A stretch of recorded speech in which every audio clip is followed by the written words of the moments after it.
But in the bullshit department, a businessman can't hold a candle to a clergyman.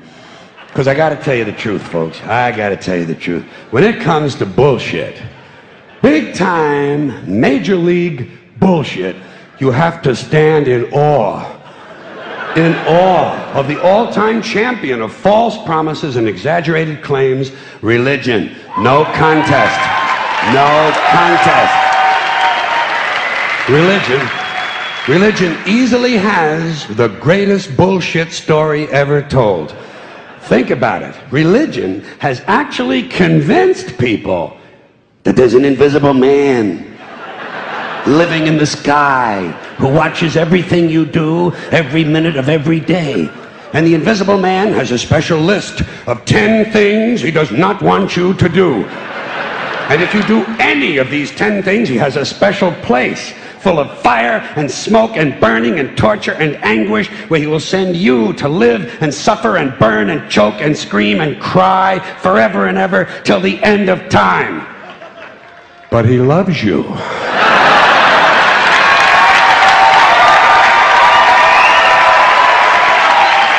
He loves you. He loves you, and he needs money.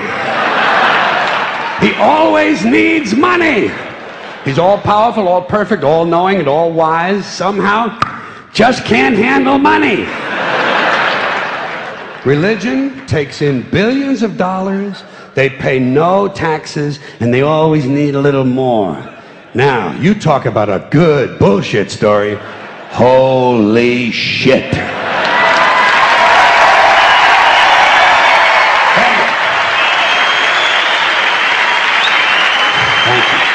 But, thank you very much. But I want you to know something. This is sincere. I want you to know, when it comes to believing in God, I really tried. I really tried. I tried to believe that there is a God who created each of us in his own image and likeness, loves us very much, and keeps a close eye on things. I really tried to believe that, but I gotta tell you, the longer you live, the more you look around, the more you realize something is fucked up. Something is wrong here. War, disease, death, destruction, hunger, filth, poverty, torture, crime, corruption, and the ice-capades.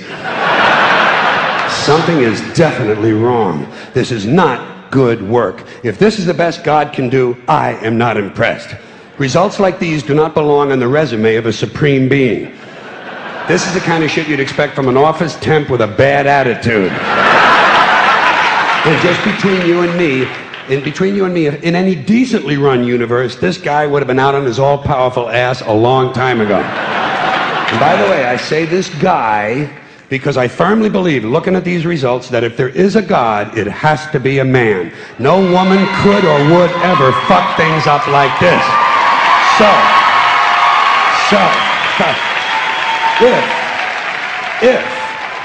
If there is a God, if there is, I think most reasonable people might agree that he's at least incompetent and maybe, just maybe, doesn't give a shit.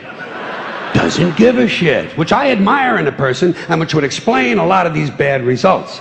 So rather than be just another mindless religious robot, mindlessly and aimlessly and blindly believing that all of this is in the hands of some spooky, incompetent father figure who doesn't give a shit, I decided to look around for something else to worship, something I could really count on. And immediately, I thought of the sun. Happened like that.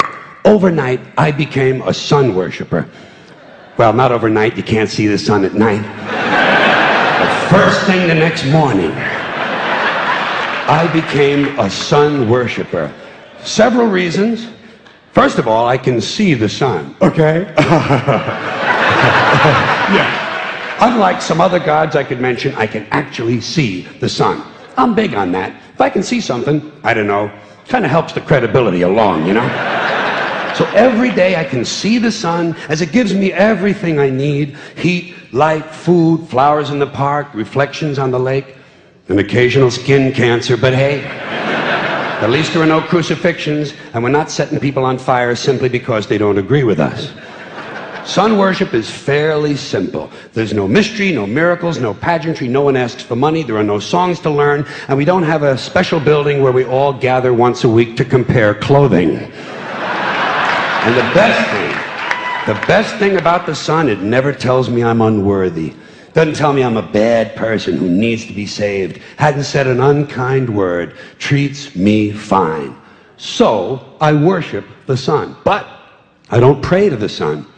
Know why? I wouldn't presume on our friendship. It's not polite. I've often thought people treat God rather rudely, don't you? Asking trillions and trillions of prayers every day, asking and pleading and begging for favors. Do this, give me that, I need a new car, I want a better job. And most of this praying takes place on Sunday, his day off. It's not nice, and it's no way to treat a friend. But people do pray, and they pray for a lot of different things. You know, your sister needs an operation on her crotch. Your brother was arrested for defecating in a mall.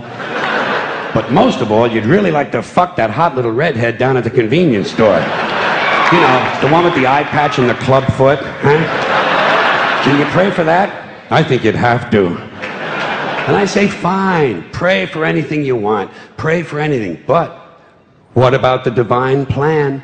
Remember that?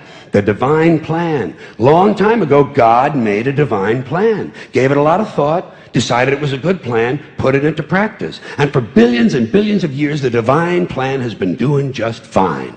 Now you come along and pray for something. Well, suppose the thing you want isn't in God's divine plan. What do you want him to do? Change his plan?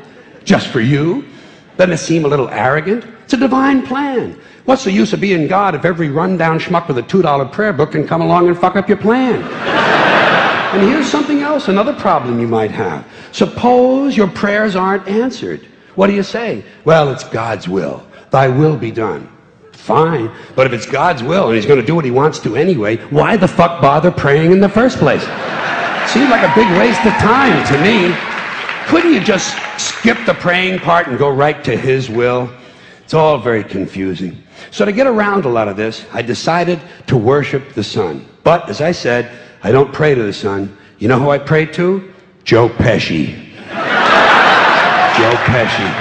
Joe Pesci. 2 reasons. First of all, I think he's a good actor, okay? To me, that counts. Second, he looks like a guy who can get things done. Joe Pesci doesn't fuck around. Doesn't fuck around. In fact, Joe Pesci came through on a couple of things that God was having trouble with. For years, I asked God to do something about my noisy neighbor with the barking dog. Joe Pesci straightened that cocksucker out with 1 visit. It's amazing what you can accomplish with a simple baseball bat. So I've been praying to Joe for about a year now. And I noticed something. I noticed that all the prayers I used to offer to God and all the prayers I now offer to Joe Pesci are being answered at about the same 50% rate. Half the time I get what I want, half the time I don't. Same as God, 50-50. Same as the 4-leaf clover and the horseshoe, the wishing well and the rabbit's foot. Same as the mojo man. Same as the voodoo lady who tells you your fortune by squeezing the goat's testicles. It's all the same, 50-50. So just pick your superstition, sit back, make a wish, and enjoy yourself. And for those of you who look to the Bible for moral lessons and literary qualities, I might suggest a couple of other stories for you. You might want to look at The 3 Little Pigs. That's a good one. Has a nice, happy ending. I'm sure you'll like that. Then there's Little Red Riding Hood, although it does have that X-rated part where the big bad wolf actually eats the grandmother, which I didn't care for, by the way. And finally, I've often always drawn a great deal of moral comfort from Humpty Dumpty. The part I like the best, all the king's horses and all the king's men couldn't put Humpty Dumpty back together again. That's because there is no Humpty Dumpty and there is no God. None, not one, no God, never was. In fact, I'm gonna put it this way. If there is a God, may he strike this audience dead. See, nothing happened. Nothing happened. Everybody's okay. All right? Tell you what. I'll raise the stakes. I'll raise the stakes a little bit. If there is a God, may he strike me dead. See, nothing happened. Oh, wait, got a little cramp in my leg. And my balls hurt. Plus, I'm blind. I'm blind. Oh, now I'm okay again. Must have been Joe Pesci, huh? God bless Joe Pesci. Thank you all very much. Joe bless you. Thank you very much. I appreciate it.